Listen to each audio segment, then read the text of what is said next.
O que eu quero dizer para você é que é uma transformação que permanece. Avivamento é isso. Sim. Não é aquele entusiasmo. Não, eu estou falando de 2 nomes que, se você pesquisar, vai lá, Francisco Eugênio, Cuiabá, Igreja Unidade em Cristo. Francisco, beijo. Né? Então, vai lá, pesquisa o nome desse homem e vê a vida dele. Agora, ele está no Instagram, está em todo lugar. Pesquisa Tony Cerqueira e vê a vida desse homem até hoje. Foi transformação de 1975. Entendeu? Então, é disso que a gente está falando. Porque as pessoas confundem avivamento com grande explosão de dons espirituais. Os dons, ele vem no pacote depois. Essas pessoas transformadas, essas pessoas arrependidas, com testemunho de impacto, elas são cheias do Espírito. Aí já é um segundo passo. E aí vem o grande poder. Mas as pessoas estão esperando um grande avivamento, uma grande explosão de manifestação. Vai se jogar no chão, vai fazer isso, vai fazer... Não, o avivamento é arrependimento, conversão. E eu quero falar algumas coisas sobre este avivamento, neste momento, lá na Universidade de Asbury. O que Deus quer fazer na Terra talvez não seja consertar a terra. É arrependimento. Né? O que Deus quer hoje é um ato de arrependimento profundo no coração de cada um de nós. Eu gostaria muito que você atentasse para isso. Todos nós temos que nos arrepender todos os dias, senão João Batista não pregaria unicamente arrependei-vos, arrependei-vos, porque é chegado o reino dos céus. Esse é o momento de arrependimento profundo, porque é chegado, sim, um cumprimento do reino dos céus sobre a terra, porém, um desfecho final, né? Um desfecho final, onde todos nós precisamos estar preparados para subir. Então, vamos seguir.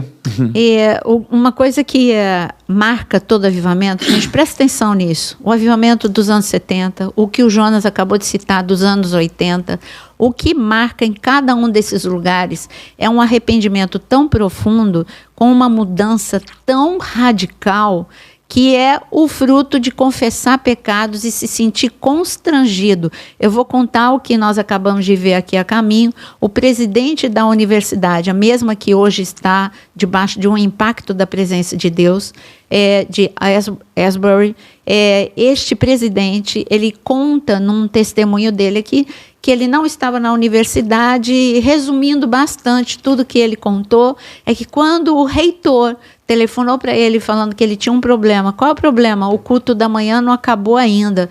E o que está acontecendo? Os alunos estão confessando os pecados, estão se arrependendo. Isso é avivamento, entendeu? Quem estava frio, quem estava desviado, voltando para Deus, e eles não param, porque o culto não para, porque é só um testemunho atrás do outro de arrependimento. Aí mostra trechos do professor de teologia, o professor de filosofia se arrependendo. O professor de teologia, eu ensinava coisas vazias para vocês, eu não me preparava espiritualmente, eu me arrependo da minha frieza. Aí o professor de filosofia dizendo, eu me arrependo dos meus pecados. Aí veio uma garota e falou para ele assim, Senhor, eu quero confessar uma coisa para você. Ele falou, o quê? Eu sou uma mentirosa. E eu não sei o que eu faço, porque eu já nem sei quando eu estou mentindo, de tanto que eu minto. E eu me arrependo. Aí, esse presidente, ele falou assim, então você começa, eu não sei por onde começar. Começa pela última pessoa que você mentiu, vai lá e pede perdão. Aí, ela falou, boa ideia. Ela saiu da presença dele, voltou 2 dias depois. Eu já estou na 35ª pessoa que eu confessei, que eu menti, e eu tô liberta agora da mentira. Aí ele disse que uma fila, porque é tempo do orelhão, né? Tem gente aqui que nem sabe o que é o orelhão, mas pesquisa aí no Google, o tempo do orelhão. E aí ele disse que tinha fila no orelhão de adolescentes e de jovens querendo pedir perdão para a família, para o pai, para a mãe e etc. Então, isto é um avivamento. Não confunda com grandes moveres. Por que eu estou falando isso?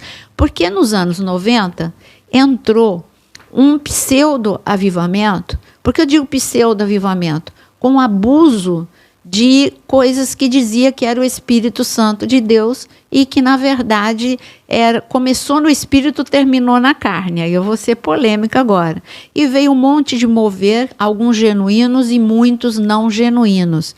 E veio muita glória para o homem, não, porque é o pregador fulano, é o pregador ciclano, é o cantor não sei o quê. Enquanto que esses avivamentos que nós estamos contando para vocês dos anos 70, dos anos 80, nós não temos nome. Eu não posso dizer um nome. Eu posso dizer que John Wesley é um avivalista, sim, mas ele não, em momento algum a glória startou com ele, como hoje a gente tem o start numa faculdade, mas numa universidade, mas não é uma pessoa especificamente. Então eu quero dizer para você que saia disso. Eu disse que eu ia dar um comentário que eu quero jogar isso aqui para a mesa.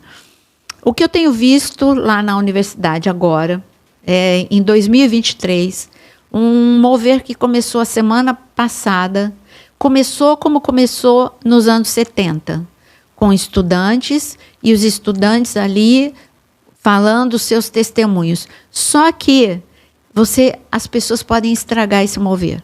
Eu acordei com essa palavra. Vão estragar o meu mover. Como? Quando começa a ir, não pessoas, porque isso que o Jonas falou na Guatemala, criminosos entravam na igreja entregando suas armas e confessando seus pecados. Bêbados entravam sem ninguém falar. Não estou falando só na Guatemala, em todos esses lugares, ambientes de avivamento, eles entregavam a vida e se transformavam em outra pessoa. Só você lê os relatos do que acontece. Tem cidades que foram varridas por esse tipo de avivamento que até as cadeias fecharam, porque todos não tinha mais criminoso de tanto arrependimento como nas Ilhas Fiji. Então, o que eu vejo hoje é o poder das redes sociais. É maravilhoso e pode ser ruim. O que eu vejo é que hoje tem muita gente indo na curiosidade e não movidos por um arrependimento. Porque o avivamento, ele pode acontecer lá, como aconteceu, mas acontece aqui também. Você não precisa ir a um lugar e fazer as filmagens que chegaram, ótimo, maravilhoso. Mas agora eu já estou vendo outro tipo de filmagem, mostrando a selfie, etc. e tal. Aí já entra fora daquilo que Deus quer para um verdadeiro avivamento. O verdadeiro avivamento você até esquece que existe telefone, que existe qualquer coisa, que tenha uma filmagem ou outra esporádica, como algumas muito boas, né? E isso leva à notícia, mas outra já está ficando quase que numa autopromoção. Então, cuidado para não perder algo genuíno de Deus. Eu gostaria de salientar que esse último e grande avivamento será sobre o globo terrestre, será sobre toda a Terra. Varrerá. Você não tem que sair, eu acredito isso, você não tem que sair daqui para os Estados Unidos para estar de encontro com o avivamento lá, você tem que estar aqui buscando. Sabia que ali é a faísca, né? Aquilo é só uma faísca que você pode buscar aqui e juntar um grupo e começar a orar, tudo vem através da oração, não tem jeito, né? Posicionamento, né? E oração. E aí, então, Deus vai espalhar isso pela terra, não tenho dúvida disso. Também nem sei se esse é o momento, né? De repente aconteceu, ou está acontecendo ali, mas eu creio que o Brasil é um país que vai ter um grande mover de Deus, sabe, de avivamento, para se espalhar também pelas nações. Vamos que vamos. Eu creio nisso. Eu creio porque está na Bíblia.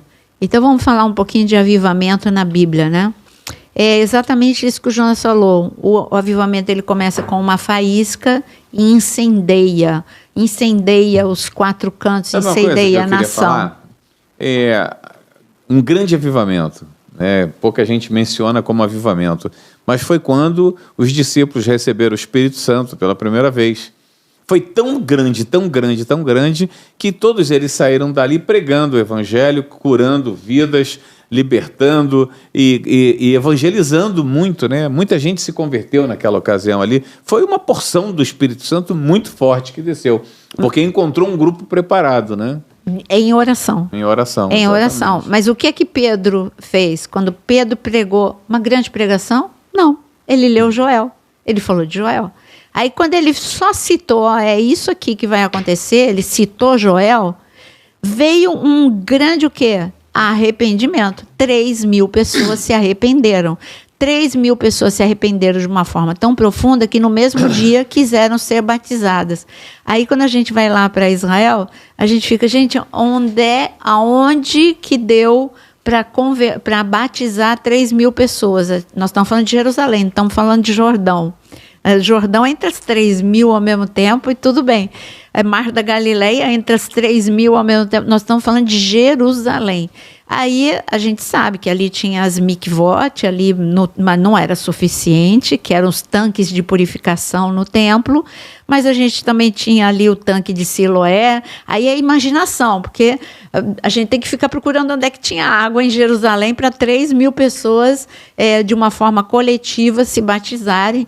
E eu fico sempre imaginando, bom, ocuparam todos, deve ter tido uma fila enorme para batizar nas mikvot, e no tanque de Siloé deu para batizar um montão, né? Mas o importante é que a pregação, que não foi grande pregação, não foi uma pregação elaborada de Pedro, foi falar Joel capítulo 2, ler Joel capítulo 2, ou falar Joel de cor, e as pessoas aceitaram ali Jesus como seu Senhor e Salvador.